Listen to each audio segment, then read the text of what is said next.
To begin, all we really need to do is open each goji berry and scrape out the little seeds that you can quite easily see. They can be a bit sticky, but they're not too hard to get out once you find a method.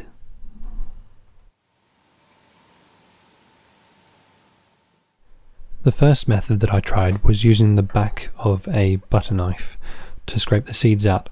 This method, there was a lot of pulp that came with the seeds, which isn't really a problem. But I tried another method which seemed to work much better for me, and that was just to break open the goji berries with my fingers and then roll the seeds out of the fruit with my fingers as well, and that seemed to work quite well. So if I was to do this again, the second method is definitely preferable.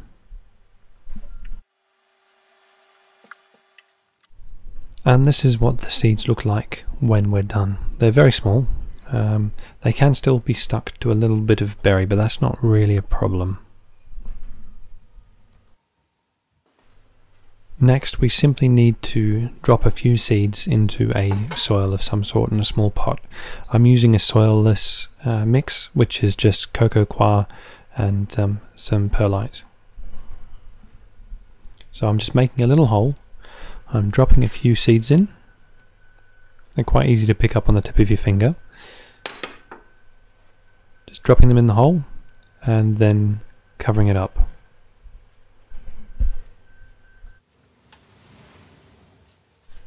I also give them a little homemade label just so I can keep track of what's what.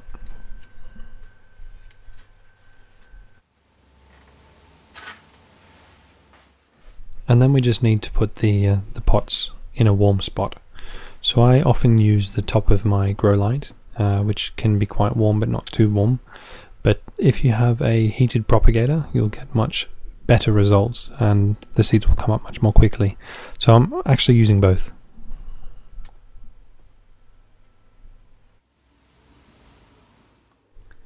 Just a week or so later, we've got these little seedlings coming up, and these are just the very start of our goji berry plants. They're quite fragile, they're quite small and delicate, but let me show you another 2 weeks further on. They start to grow quite quickly and they start to get quite strong, and as you can see there's a lot of large leaves just coming from the top of the stem, which is also thickening up quite a bit.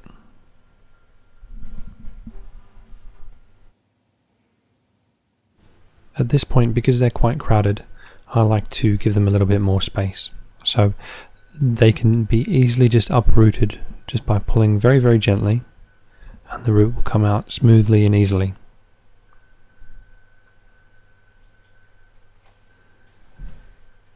Then I just make a small hole in the center of some more soil, just a nice small deep hole, and then I can pop that root all the way back down in. It can be a little bit fiddly, so we push it down and then we push the soil back around the seedling. Now a goji berry plant needs to stay indoors for the first year or so, or it needs to stay above freezing for the first year, so you'll have to overwinter it at least once. The following year it should be hardy, but you won't get any fruit until the second year. So what I have here are some 2-year-old goji berry plants which I bought online. They come in the post. They're dormant currently, but there are a few little leaves starting to pop through. So I need to bury these roots down into the soil up to about this point here, which is where they were previously buried, and then just wait and we should get goji berries this year. So here's my goji or wolfberry patch. They're growing nicely now, and you see the taller ones, they're all ready to be harvested, and I'm gonna do that right now. And basically I'm just making soup for 2. I just need 10 or 15 stalks of the plant. They actually will grow very high if you leave them, but you can harvest them or cut them or prune them at this height. They sell them sometimes in the supermarkets, in the Chinese supermarkets. They're very hard to find, If you can buy them, then you can just strip the leaves and then just use the stalks to replant them. So I have my pruner here. You cut at the very bottom, maybe you leave about an inch. You leave about an inch at the bottom there, so it will grow again. It's perennial, so it will grow back. Every year you're going to have it again, no problem. So I'm going to cut some more. This one is high enough.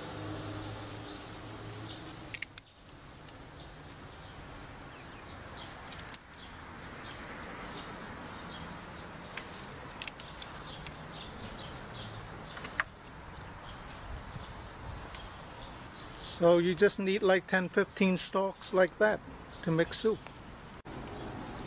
Got two very tall ones in the back here.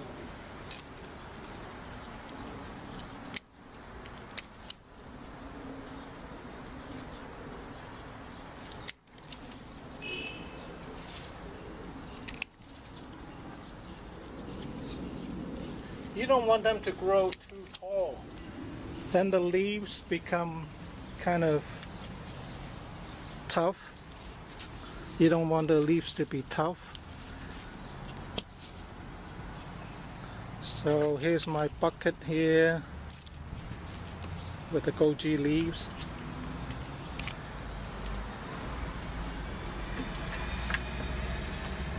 I'm gonna show you how I replant them over to another patch so I can have more of them.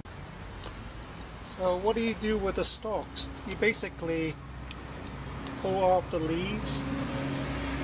It's a little bit time consuming, but that's what you have to do.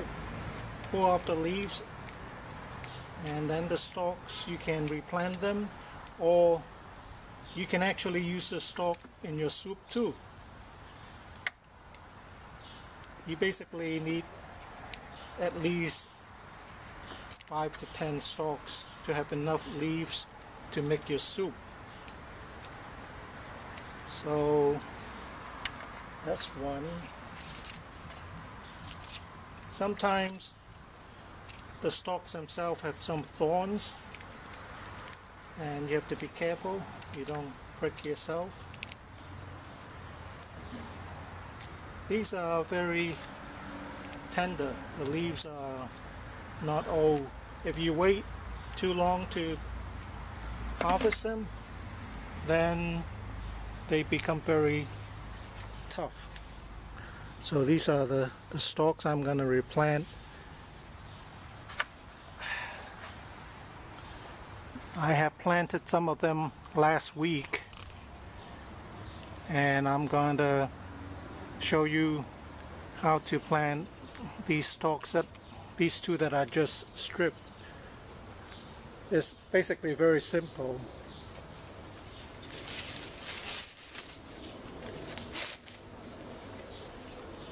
You can use some potting soil, or if your patch is fertile enough, you probably don't need them.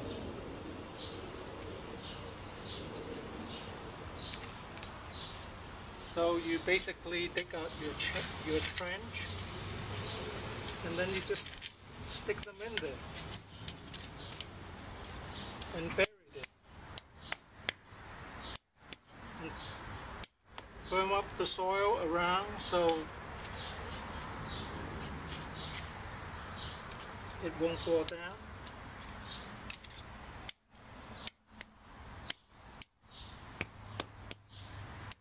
And that's it. And water it, and after a few weeks, when it starts growing nicely, you put a little bit of fertilizer around. I just use these regular 5-10-5 fertilizer. They're very hardy, they grow very well. Of course, don't turn the stalk upside down and plant them upside down, it's not going to work. So I have a nice patch here. I'm gonna add some more, because sometimes I would like to give some of them to my friends. And like I said, they're very hard to find in supermarkets. You have to grow them yourselves. I'm sure you can grow it from the seeds just as well. It's nothing complicated. And a few months later you start to get some berries. You're not going to have enough plants here to have any meaningful amount of berries. I basically grow these for the leaves rather than for the berries. You can buy the berries somewhat inexpensively from Chinese grocery stores, maybe like $5 a bag.